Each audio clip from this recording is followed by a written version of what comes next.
اعوذ باللہ من الشیطان الرجیم بسم اللہ الرحمن الرحیم۔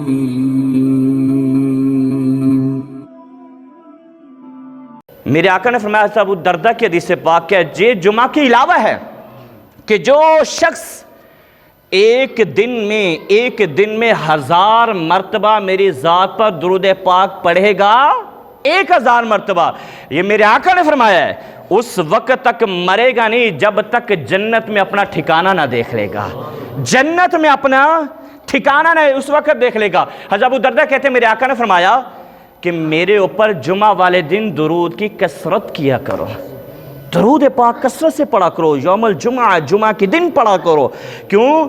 اس دن فرشتے حاضر ہوتے ہیں اور ابھی تک تم درود پاک پڑھ کر فارغ نہیں ہوتے، تمہارا درود پاک میرے پاس پہنچ جایا کرتا ہے۔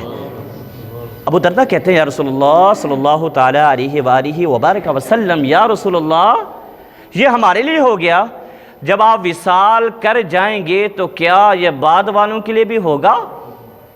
اب ابو دردہ نے ہمارا خیال کیا، گویا کہ ہمارے لیے راستہ آسان کر دیا۔ یا رسول اللہ ہم پڑھیں گے، آپ کی بارگاہ میں حاضر ہو جائے گا، آپ کا وصال ہو جائے تو آپ کے جانے کے بعد بھی درود پاک پڑھا جائے۔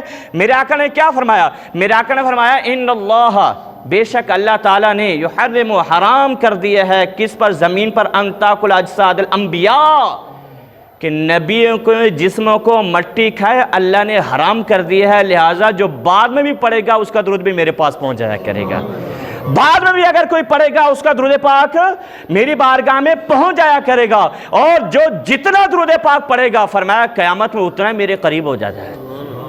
جس نے جتنا میرے اوپر درود پاک پڑھا قیامت میں اتنا کیا ہوگا؟